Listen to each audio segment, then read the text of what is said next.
So this is where the road is now, and I have some more work to do. I want to move it over a little bit, and now that the spoils are off, I can come back through and do my final grade and my final shaping of the road, but also dig in a trench for power, because we got to get power up this hill too. That's going to be a problem, but it's going to be something we can solve. It's amazing what you can do with an excavator. Got to dig down 36 inches into this stuff, and I've got to move the road to where it's not on top of the power line. So I've got a few challenges. For example, what to do with this right here. Now I want to leave those trees, especially that witch tree right there with a hole in it. I did some excavator modifying of this other tree. I ought to break it down. An old dead thing right there. Pushed it over with the excavator. Did the grading and the drainage ditches.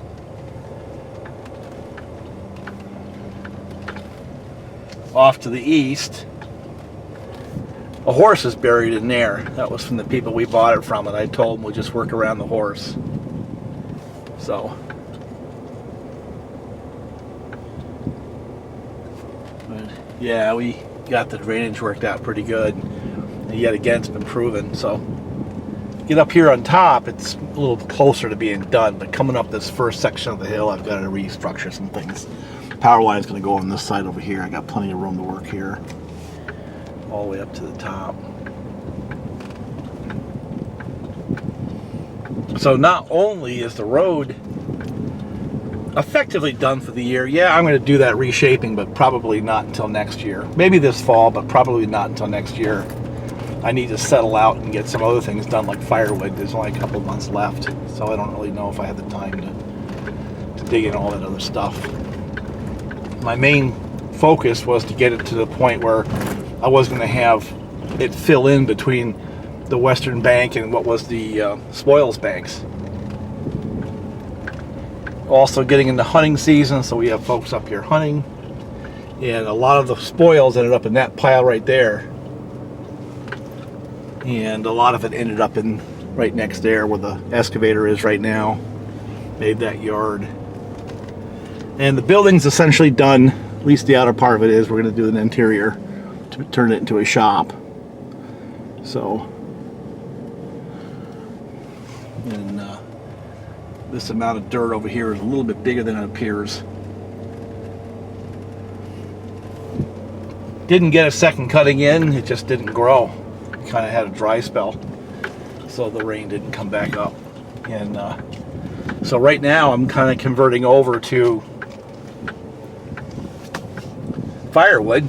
So yet again today I'm going to drop down a tree or two and come back at a different point in time to split it up and carry it down. I've decided instead of skidding it, I'm just going to split right where they land. You know, come up with a bucket and the tractor and split it. I may bring a splitter up on the one I did yesterday. I got a couple down, but the one that I did on video yesterday was kind of twisted and gnarly, so I don't think I can split it by hand. Some of it I can, but for the most part I can't. But if you look in that hedgerow right there, where that big bird is, you'll see some tops that have no leaves on them, and those are dead. And there's some dead in there too, and they're going to be firewood this year. But look at the colors, they're beginning to turn. And so what I want to do is put down another tree or two.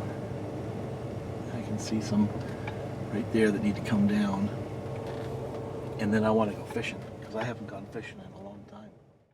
Get a little closer in, and you can see the one is kind of intertwined with a locust tree, you know, a honey locust. And then there's another one over here, which is just one gnarly old ash tree, which no longer seems like it's alive. And I have some right here I'd cut a little earlier this year, ready to get split, you know. Yeah, look at that nasty old thing. I think that'll be fun to take down. This one here, the way it's all intertwined like that, I might wait until I have Bob up here so I have another set of eyes. But I think that one can go right down, you know, and we can buck it up and block it up on the weekend. So I guess this is like the second day of putting this one to work. You know, it's got a couple trees on it now, a couple tanks on it. And the only problem I'm having with this junk pile build is the choke keeps popping off. You know, it doesn't stay on the choke itself. So like yesterday, the first time I tried to fire it up, I didn't realize that and pretty thoroughly flooded it out. And the other problem I'm having is this blocky handle, right? This handle originally came off of this saw right here. And when I have my grip where I'm holding the safety, that throttle just does not come back down. I don't know if you can see it. And then it comes down when you release.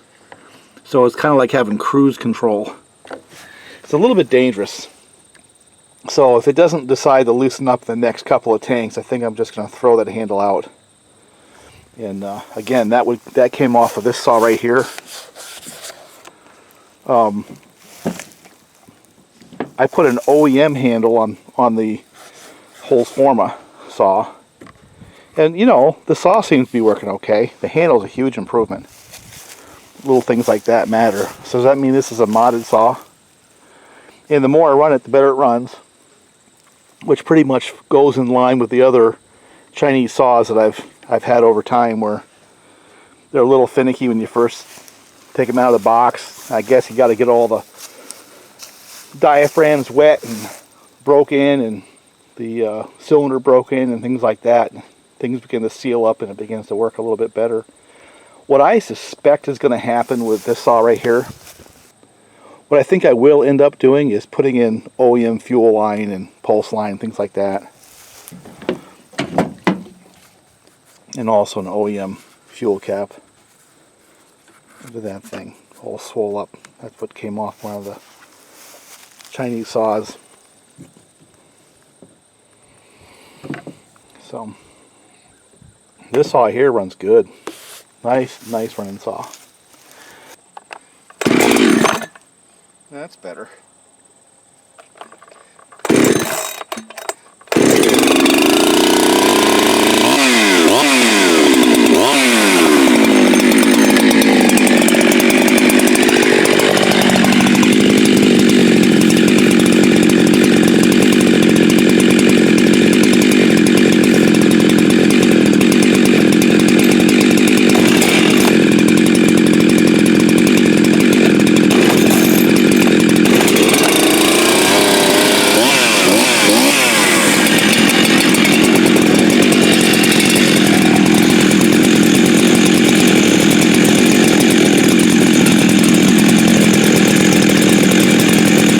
Both of them fired up in like 3 pulls, so that's nice.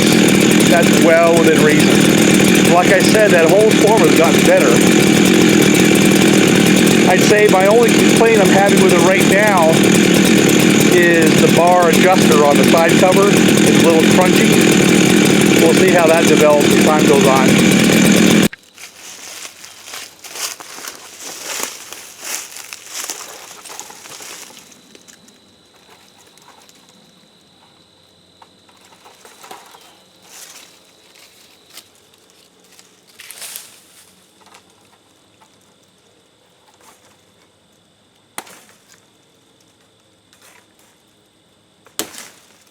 Now you know all that's going to be in the tree, right? Well, first I've got to get all this crap around from the base so I can move around. So I've got a fair amount of work to do. But if you look at the way the tree is, it kind of wants to go down that way. But I got to take down that. The little ones down there are fine, but this one right here has to come down. So I'm going to go clip some more of that barbed wire, turn the camera off. There's no sense in videoing that. And then clean this crap out around from the base of the tree so I can work. And then take down that tree right there. And then drop this nasty old ash tree. You see that branch right there? Kind of goes back. That's the one that makes me nervous, because they break off. So as soon as that thing gets moving, you can see where it's broke right there at the base of the branch. and it's tangled up in this tree. That's the kind of shit that gets you hurt. So what I'm going to do is make sure that I have clear exit strategy right to there. So as soon as I see things moving, I just go right out there. Yeah, now that I've got working space that's somewhat safe, right? Took down that tree right there.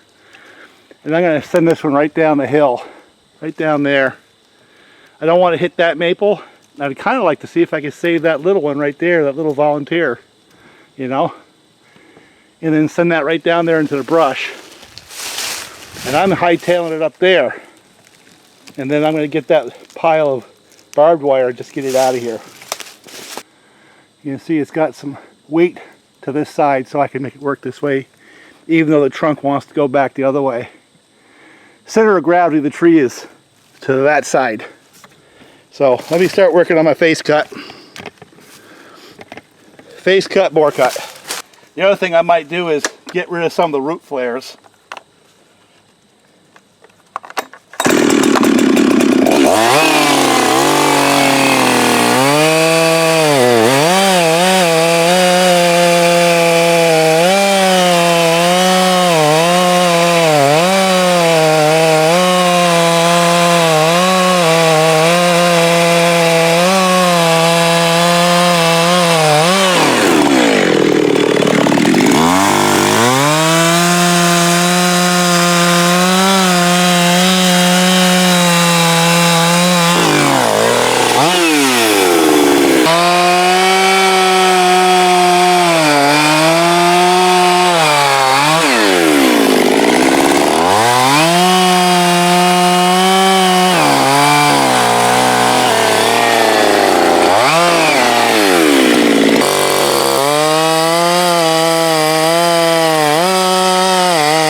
So the junk pile saw is actually working out quite well.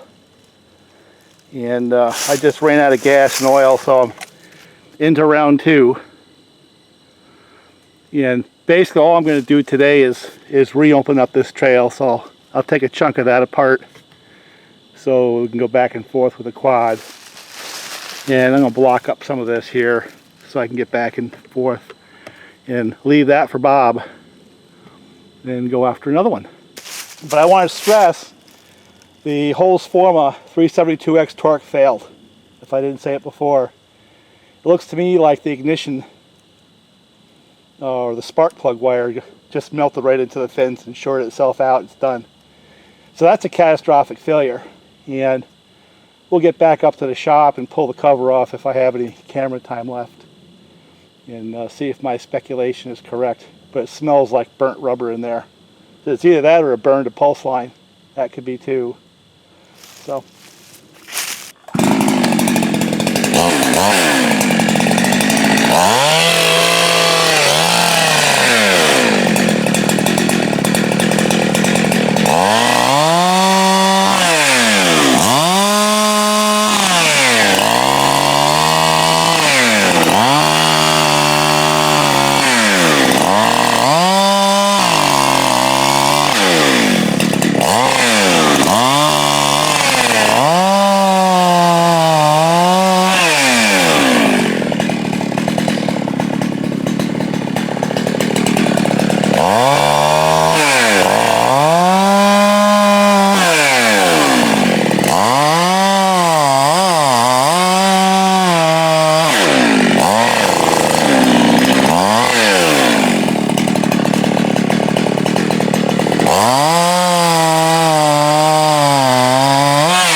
Beautiful day.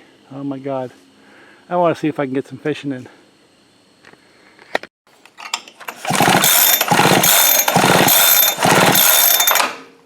Very weak spark. I'll try a different plug, but I think that ignition's toast.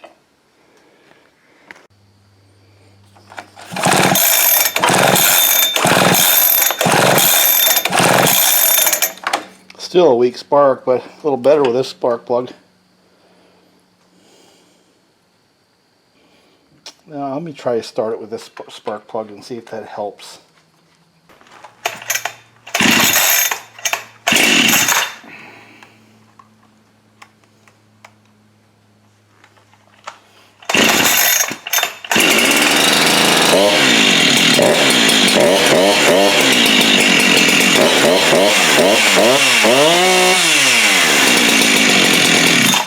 Okay.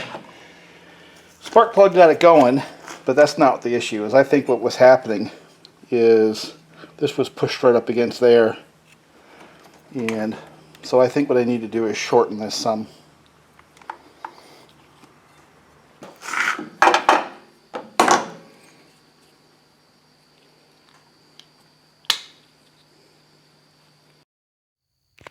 So basically I changed the spark plug and I cut a little bit off the plug wire so that it is off the cylinder a little better. I don't know if the camera picked it up or not. I'm going to put the air filter back on and fire it up. But either way, the spark on that ignition coil is really, really weak. So I may have to change that over time. But let me put it together. I ran out of battery on the other one.